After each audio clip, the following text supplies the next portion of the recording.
मैं कर देती हूँ, आप कर करिए ना। सकती हूँ। मैं ना भारती एक छोटा सा बड़ा 30 सेकंड में क्विक किस्सा बताता हूँ। प्लीज पाजी। जूहू में मेरा एक छोटा सा होटल है, उसके सामने बहुत कचरे का ढेर लगा रहता था। जब मैंने होटल खरीदा तो मैंने बोला यार इधर कचरा मत फेंको। तो जो पूरे उस गांव के लोग थे बोले हम तो कचरा यहाँ पे 30 साल से फेंक रहे, हम तो यहीं पे फेंकेंगे ही फेंकेंगे।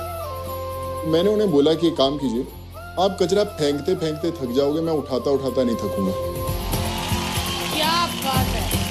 मैंने वहां से कचरा हर रोज बंदे उठा के जैसे फेंकते थे उठा देते, फेंकते थे उठा देते। मैंने कचरा जमा नहीं होने दिया और मैंने बोला कि मैं आपसे वादा करता हूँ कि जितने गांव वाले के घर हैं, जब उनका कचरा इकट्ठा होगा हम लोग खुद ही कलेक्ट करने आएंगे। तो मैंने बीएमसी में बात किया, उनके घर में एक बार नहीं 3 दफा लोग जाते थे कचरा, हमने इकट्ठा होने ही नहीं दिया। आज वो जो अगर आप जूहू इस्कॉन टेम्पल के बाजू में जो पतली वाली लेन जाती है वहाँ पे बहुत कचरा था, लेकिन आज के बाद वहाँ पे कभी कचरा कभी आपको दिखाई नहीं देगा 2 साल। तो खुद करना पड़ेगा, मुझे लगता है अफसोस नहीं करना पड़ेगा, खुद उठाना पड़ेगा कचरा।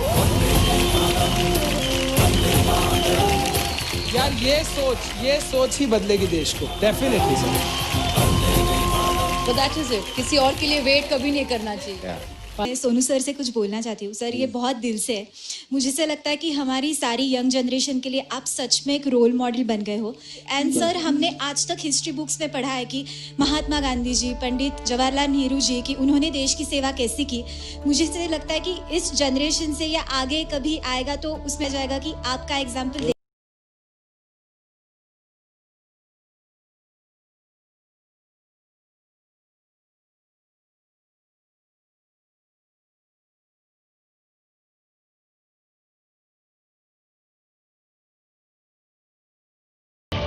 कि आपने एक हेल्प की थी, तो उसके बारे में प्लीज बताइए। जब हम लोग किसान की बात करते हैं तो मुझे लगता है कि देश की बात करते हैं। वो वीडियो में 2 बेटियां थी एक परिवार की, और वो हल खींच रही थी। उनके फादर नागेश्वर राव, चित्तूर में उनकी कई चाय की शॉप थी जो बंद हो गई, और फिर उनके पास कुछ खाने के लिए नहीं थे तो हल जोत रही थी, और जो माँ थी वो बीज डाल रही थी, फादर हल को पुश कर रहा था, और 2 बेटियां जो थी हल खींच रही थी। वो वीडियो मुझे किसी ने टैग करके भेजा और मैंने फ़ोन लगाया वहाँ पर चित्तूर में, और जब फ़ोन लगाया तो मैंने नागेश्वर राव से बात किया तो उनकी काफ़ी हालत ख़राब थी और कुछ नहीं था उनके पास। उन्होंने बोला कि अगर आप मुझे बैल ले देंगे, अगर आप मुझे 2 बैल ले देंगे तो मैं तिरुपति से जाकर लेकर आऊँगा कल, और मैं अपने जो खेत हैं उनको वापस से हरा भरा कर सकता हूँ वापस। तो मैंने बोला कि आप टेंशन मत लें नागेश्वर राव जी, कल आपके खेतों में एक नया ट्रैक्टर खड़ा होगा। और मुझे याद है कि मैंने बोल दिया 9:30-10 बजे, और जब मैंने अगले दिन रियलाइज़ किया, उस दिन संडे था, लॉकडाउन था, आंध्रा में भी पूरा लॉकडाउन था। मेरे बड़े अच्छे एक दोस्त हैं करण चंडीगढ़ से, मैंने उनको बोला कि यार करण, मैंने वादा किया कि हमें ट्रैक्टर भेजना है, कहीं से भी पंजाब से उठा के कहीं से भी लेकर आए, ट्रैक्टर एक उनके खेतों में पड़ा होना चाहिए। हमने आंध्रा के अंदर वो ट्रैक्टर 4:30-5 बजे एक नया ट्रैक्टर के घर पे पहुंचा दिया। बड़ा खुश हो गया।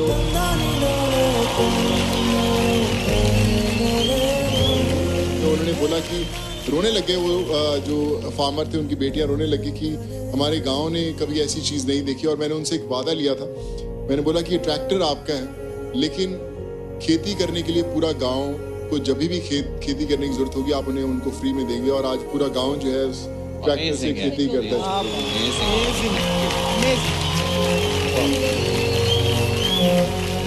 Oh man.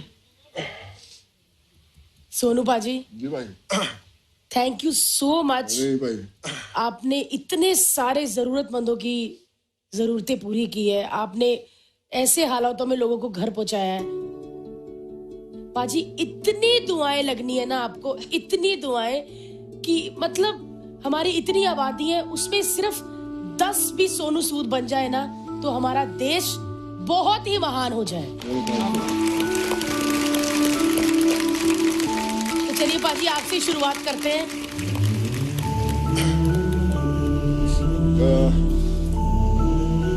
मैंने ना देखा है जो आपने किया ना, मैंने देखा है रियल में। तो मैंने सोचा नहीं था कि ये सब ऐसा होगा या कैसे कर पाएंगे, पर आई रिमेम्बर कि जब मैं जाता था तो ऐसे ही प्रेग्नेंट लेडीज थी जो खड़ी होती थी, और उनकी आंखों में एक ही था कि आप मेरे को घर भेज दोगे क्या, पक्का मैं चले जाऊंगी।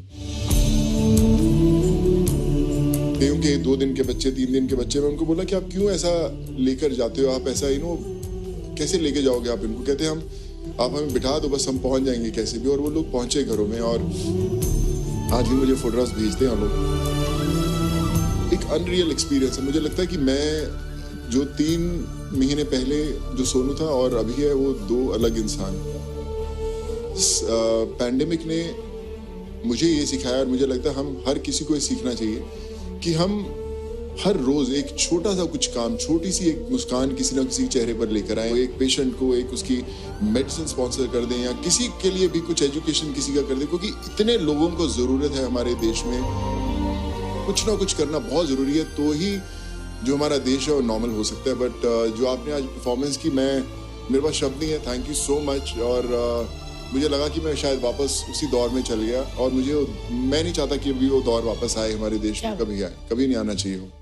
Thank you so much. Thank you. गया है जो हर एक दफ्तर में जाकर परमिशन लेके आना, जो मेहनत लगी है, सिर्फ पैसा नहीं, लेकिन जो मेहनत लगी है सर, उसके लिए तो बनता है। नहीं sir, thank you, thank you.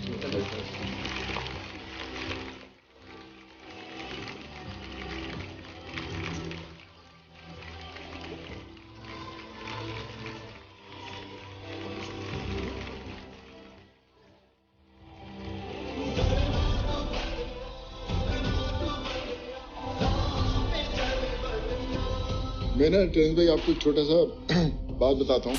जब आप किसी को वादा कर देते हैं कि मैं आपको भेज रहा हूँ, और उनकी जो उम्मीद आप पर होती है, बहुत दफा ऐसा होता था कि परमिशंस कैंसिल हो जाती थी लास्ट मिनट।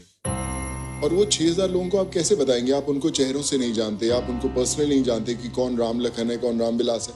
आप उनको कैसे बताएंगे कि आज आप नहीं जा रहे हैं? वो लोग अपना घर छोड़ चुके हैं।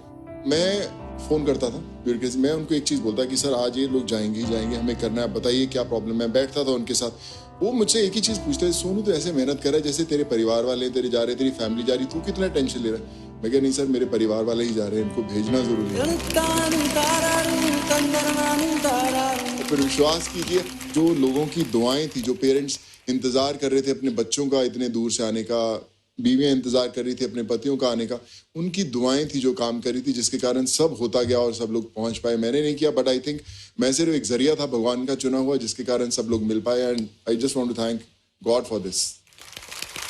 Super sir, deep respect for you. Sonu paaji, mummy पापा या दोस्त बोलते थे, अरे सब्जी लेने भी मत जाना, दूध लेने भी मत जाना, करेक्ट, वायरस लग जाएगा।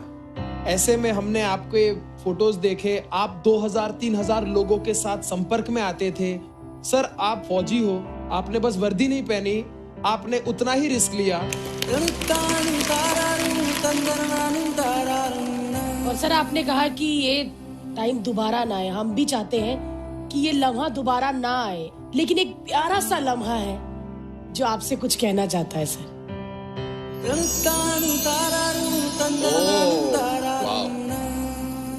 ये है वो जो आज हम यहाँ पर देख रहे थे। ये एक सत्य घटना है, सच में ऐसा हुआ था। नमस्कार। नमस्ते सर, कैसे हैं आप? हम तो ठीक हैं सर। सोनू सर का आशीर्वाद से हम लोग घर पहुंच गए। अभी देखिए, अभी साथ में बैठे हैं, छोटा सोनू भी हुआ है। हम लोग भगत सिंह नगर में फंसे हुए थे और इतना मुश्किल में थे, इसका तो कोई पूछने वाला नहीं था सर। नहीं कोई दवा का ठिकाना, नहीं कुछ नहीं। फिर सोनू सर को हम बताए, सर ऐसा सा प्रॉब्लम है। फिर सर ने बोले कोई बात नहीं बेटा, तुम लोग को हौसला रखो, हम लोग करते हैं कुछ जुगाड़ आपके लिए। तीसरे दिन उन्होंने स्पेशली गाड़ी हम लोग के लिए भेजाया और पर्सनली लेके गए स्टेशन तक। फिर एक ट्रॉली मंगाया, वाइफ चल नहीं पा रही थी। ट्रेन में भी कोई चीज का दिक्कत नहीं होने दिया सर। ऐसा नहीं जो एक बार बिठा दिया और चले जाओ गाँव भैया। टाइम से खाना जो घर में नहीं मिलता था, किसी को मिलता होगा टाइम से, उतना अच्छे से खाना पानी इतना अच्छे से हुआ जिसका कोई हिसाब ही नहीं होगा।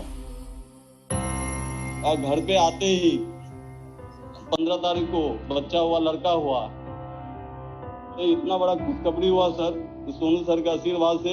ये क्या बताएं सर, इतना बड़ा खुशखबरी तो समझ में नहीं आ रहा सर। सोनू सर का भी क्या, कैसे हम शुक्रिया अदा करें, हमको तो बोलने से नहीं ये हो रहा है।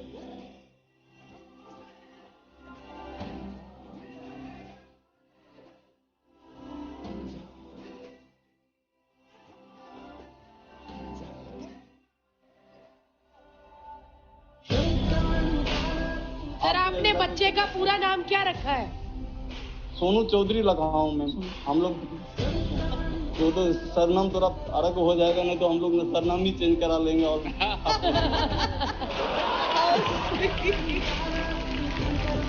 हम तो बोल रहे हैं सोनू सर को, आए हमारा बिहार दरभंगा जिला, एक बार अपने हाथ से गोद में लेके उसको अपने अच्छे तरह से सबके सामने में उसका नाम और एक बार रख दे सोनू।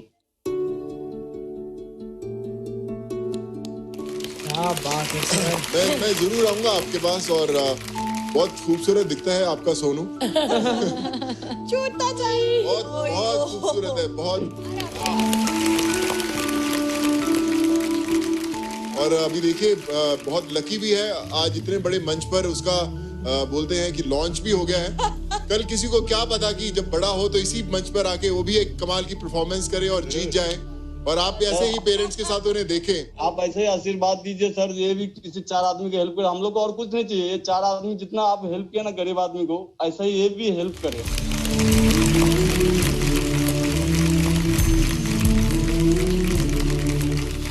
चलिए शुक्रिया, thank you so much. Thank you so much sir. धन्यवाद सर। धन्यवाद। एक बहन के लिए उसका भाई हमेशा ही नंबर 1 है, और आज के समय में मेरा भाई पूरी दुनिया के लिए नंबर 1 है। भगवान कैसे होते हैं, अगर आपको लाइव देखना है तो सोनू सूद को देखिए। दोस्तों सिंपल फाइल फोल्डर है, तो आई जस्ट थॉट कि इसको मास्क कैसे बनाया जाए। So just sharing with you can remove these papers, और जो नॉर्मल फाइल है इसको आप एक सिंगल शीट में कन्वर्ट कर लीजिए इस तरह से। इनफैक्ट एक फाइल से आपके 2 मास्क बन सकते हैं। So we have 2 clear sheets. I wish कि ये वाइट होती तो और ज्यादा क्लियर होता, पर अभी इस समय मेरे पास यही अवेलेबल है, तो इसके साथ मैं बना रहा हूं। So we have this punching machine, जहां पे हमने इसको पंच किया दोनों तरफ। पंच करने के बाद हमारे ग्लासेस हैं, हमने इन ग्लासेस को इसके अंदर डाला, और फिर दूसरी तरफ से भी इसको इसके अंदर डाला, और उसके बाद आप इनको यूज कर सकते हैं एक मास्क की तरह। इसमें आप इसको पीछे पुश करके, and you are ready to go, all set.